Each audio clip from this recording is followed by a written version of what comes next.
Principio del programa que a lo largo de estos minutos estaríamos desmenuzando si en México se está juzgando con perspectiva de género o simplemente está quedando en las buenas intenciones. Vamos al contraste a conocer todas las aristas, las diferentes opiniones que hay en torno a este tema que lamentablemente duele mucho a nuestro país. Y para hablar justamente de ello, le doy la bienvenida esta tarde a Renata Villarreal. Ella es fundadora de Marea Verde México, y a la maestra Blanca Ivonne Olvera Lezama, profesora de Violencia de Género en la Facultad de Derecho de la UNAM. Renata, maestra Blanca, ¿cómo están? Buenas tardes. Renata, adelante.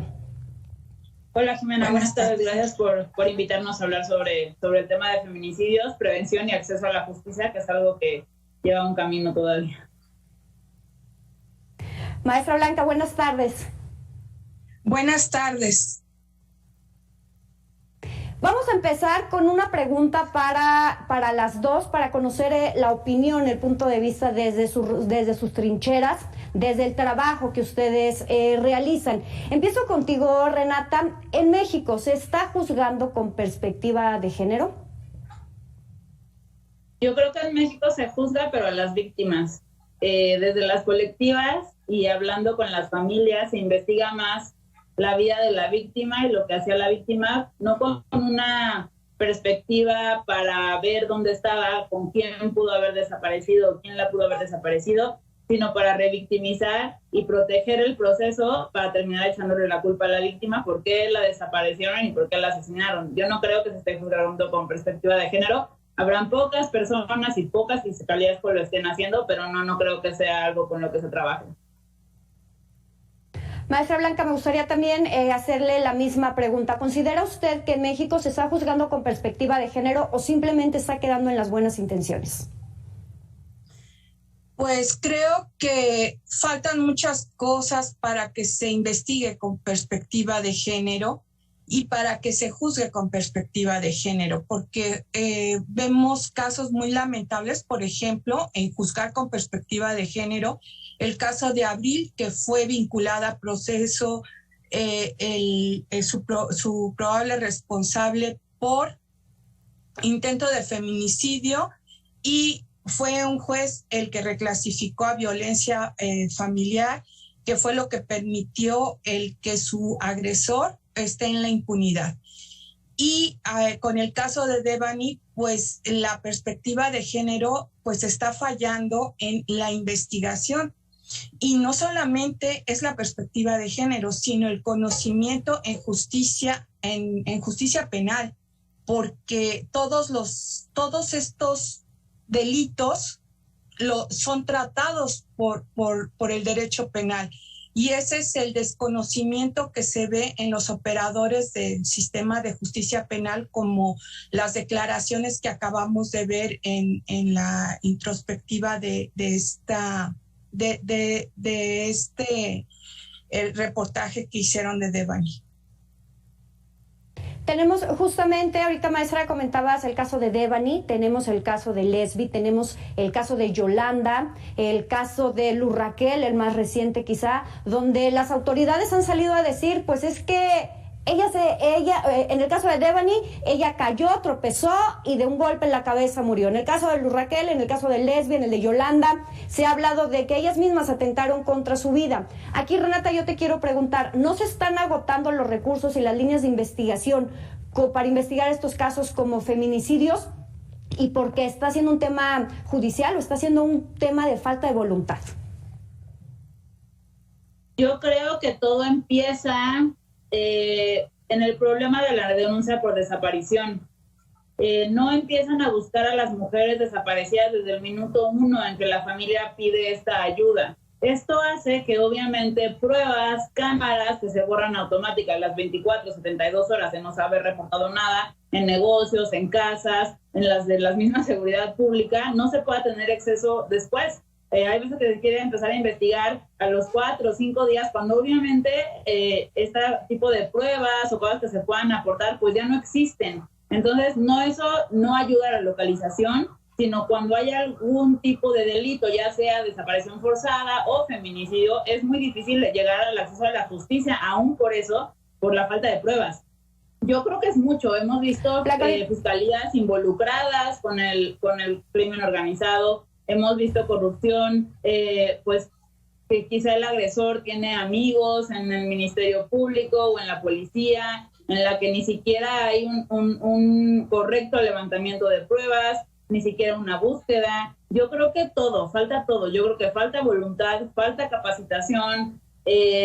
Los recursos nosotros los podemos ver en los acompañamientos. Llegar a una mujer a denunciar, muchas veces ni siquiera tienen papeles para expedirles copias. El trato en los ministerios es muy deficiente y obviamente eso repercute en todo, ¿no? Desde la investigación, de dónde sale, de dónde surge, la intimidación que viven las mujeres para no denunciar. Y obviamente las familias, nosotros que acompañamos a familias, no solo en tema de desaparición, sino de feminicidio, son las que aportan las pruebas, son las familias. Las familias son las que investigan y las que persiguen a los feminicidas, y aún así no hay acceso a la justicia cuando las familias van y dicen, yo sé dónde está en este lugar, en esta dirección, y no son atrapados. Y no solo eso, sino por toda la corrupción que se vive, ya teniendo las pruebas y ya teniendo a la persona detenida, o son liberados o no son juzgados como debe de ser.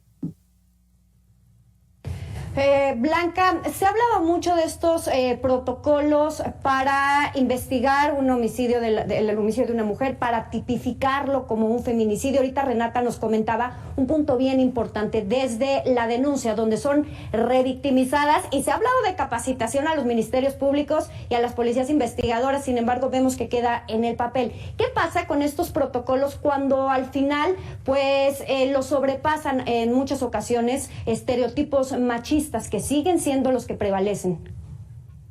Bueno, la tipificación del delito de feminicidio ya se encuentra desde 2020 en todos los códigos penales en la República Mexicana.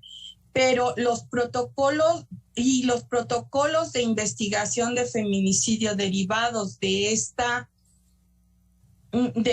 tipificación, pues luego están publicados, expedidos, creados desde 2011 y no han sido actualizados.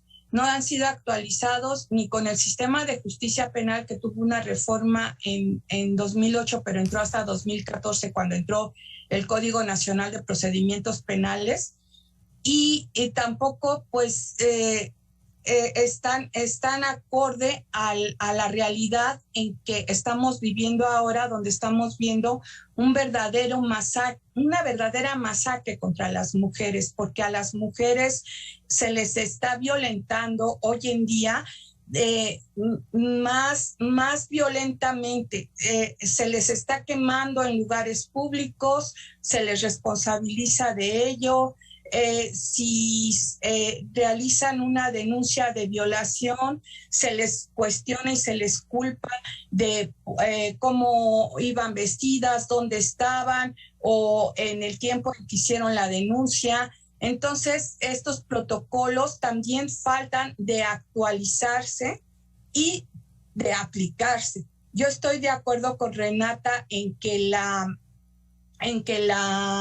investigación, por ejemplo, de desaparición, hoy en día tiene que investigarse como feminicidio, ya que muchos feminicidios empiezan con la desaparición de mujeres y las pruebas se diluyen, como en el caso de Devani, que ya es mucho tiempo, y pues muchas de las pruebas que pueden esclarecer qué es lo que pasó, pues ya ahorita pues a lo mejor ya no existe. Maestra Blanca, muchas gracias. Para concluir con esta mesa de análisis, con esta mesa de contrastes, les voy a presentar brevemente fragmentos de algunas entrevistas de personas que también son especializadas en el tema y conocer si coinciden o no. En el caso tuyo, Renata, es un fragmento de una entrevista con Ana Elena Contreras, asesora en materia de derechos humanos. Ella asegura que la violencia de género aumentó en México y pese a que los hallazgos de mujeres asesinadas son cada vez más frecuentes, las autoridades no clasifican los hechos como feminicidios. Vamos a escuchar y me dices al regresar si coincides o no con ella. Exacto, que el Secretariado Ejecutivo nos da en sus páginas y con números oficiales un determinado número de feminicidios, pues tenemos un subregistro. Y esto atiende a que en muchas ocasiones en los estados, con tal de como disimular o atenuar la gravedad de lo que sucede en sus entidades, muchos de los ministerios públicos y de los jueces no hacen una clasificación adecuada de los delitos. Renata, ¿coincides con esta apreciación?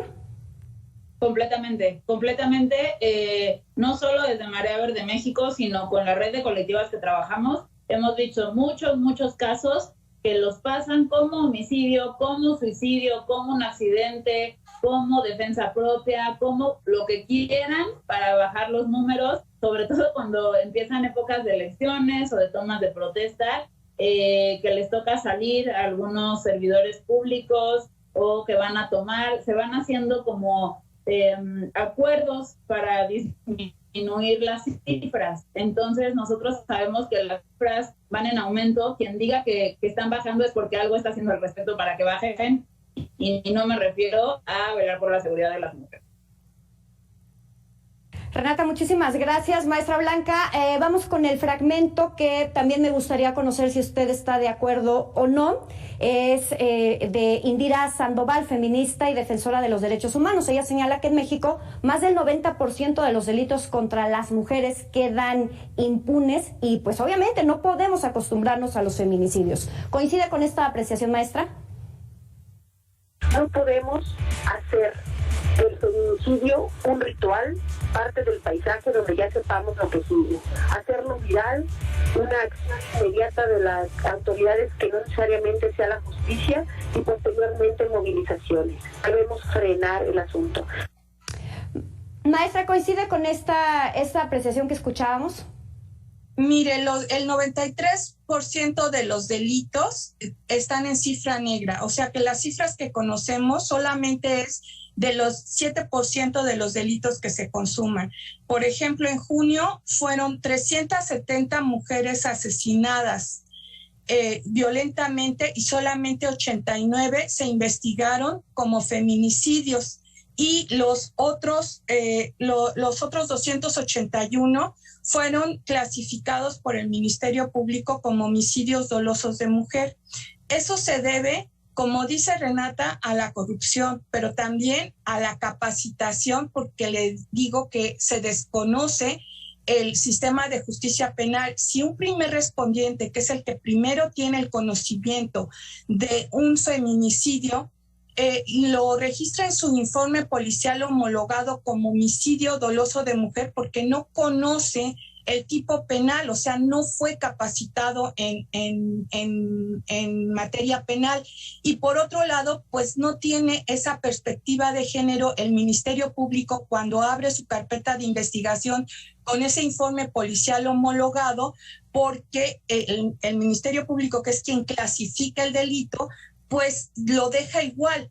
Todos los delitos, como dice Renata, han ido subiendo. El feminicidio de ahorita, con estas 370 mujeres asesinadas, equivale a 13 feminicidios diarios si se investigaran con perspectiva de género solamente en este mes de junio.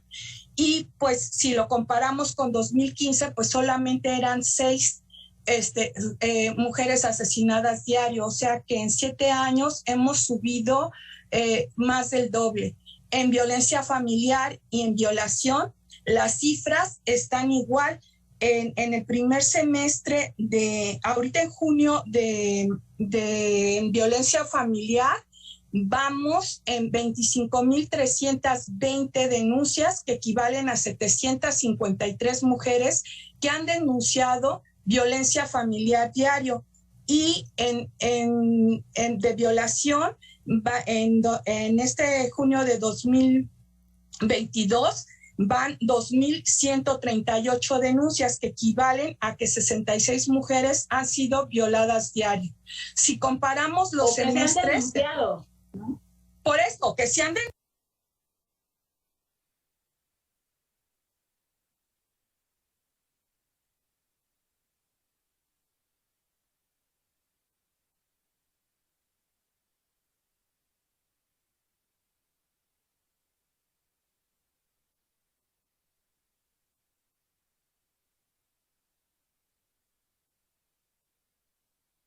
si comparamos los semestres, ¿no? Por esto, que se han denunciado, o sea, son las puras denuncias las que no llegan.